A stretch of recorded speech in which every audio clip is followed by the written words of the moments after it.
Inilah kebijakan kontroversial di era pemerintahan Jokowi yang akhirnya dibatalkan. Presiden Jokowi telah menjabat sebagai pemimpin negara selama 2 periode dan mengambil sejumlah kebijakan atau keputusan penting selama masa jabatannya. Sejumlah kebijakan tersebut bahkan telah menimbulkan pro dan kontra yang kontroversial di tengah-tengah masyarakat. Berikut ini adalah beberapa kebijakan di era Jokowi yang dibatalkan lantaran menimbulkan kontroversi. 1. Kompor listrik. Pada tahun 2022 lalu, Darmawan Prasojo sebagai Direktur Utama PT PLN mengumumkan pembatalan program pengalihan kompor LPG 3 kg ke kompor listrik sebagai langkah untuk menjaga kenyamanan masyarakat pasca pandemi COVID-19. Berkaitan dengan hal tersebut, Menko Marves Luhut Binsar Panjaitan mengungkapkan kekhawatiran pemerintah terkait kebijakan konversi kompor LPG menjadi kompor listrik yang pada saat itu sedang diuji coba. Ia mengatakan bahwa implementasi kebijakan tersebut bisa menghadapi masalah apabila persiapan yang matang belum terlaksana. 2.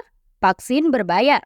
Pada tahun 2021, pemerintah Indonesia mengusulkan gagasan vaksin berbayar. Inisiatif ini melibatkan pembukaan jalur vaksin berbayar mandiri atau vaksinasi gotong royong. Peraturan Menteri Kesehatan Nomor 19 Tahun 2021 tentang pelaksanaan vaksin dalam rangka penanggulangan pandemi COVID-19 telah diresmikan oleh pemerintah.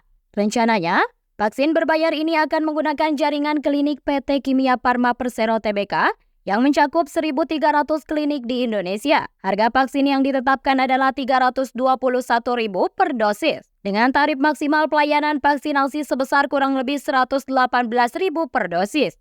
Namun, kebijakan ini akhirnya dibatalkan karena mendapat protes dari berbagai kelompok masyarakat. 3. Kenaikan tarif Candi Borobudur.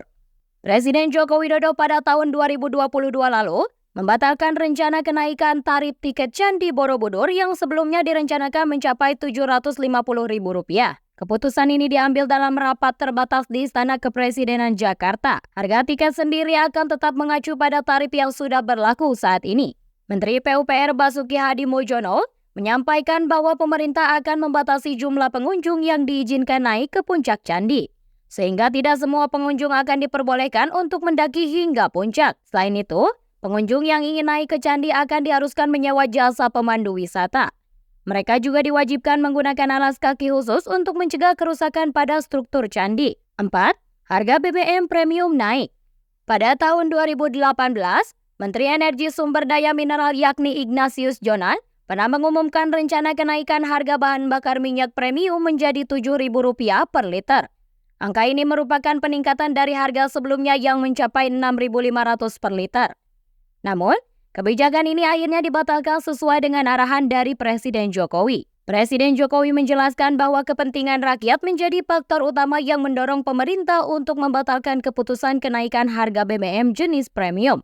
Keputusan tersebut dibatalkan setelah dilakukan kalkulasi terkait inflasi, daya beli masyarakat, serta pertumbuhan ekonomi. 5. Larangan transportasi online. Kementerian Perhubungan yang pada saat itu di bawah kepemimpinan Ignatius Jonan mengeluarkan kebijakan larangan operasional ojek dan taksi online di Indonesia. Kebijakan ini mendapatkan reaksi kontroversial. Bahkan Presiden Jokowi turut angkat bicara dan akhirnya larangan tersebut dibatalkan.